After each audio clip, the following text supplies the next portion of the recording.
To say working in education right now is challenging would be an understatement, and yet there are some glimmers of hope on the horizon.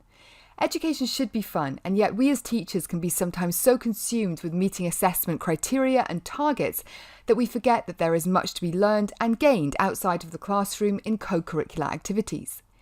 In this video short, I'm going to demonstrate a really simple strategy that you can use to convey the fun and excitement of co-curricular activities that you will already offer.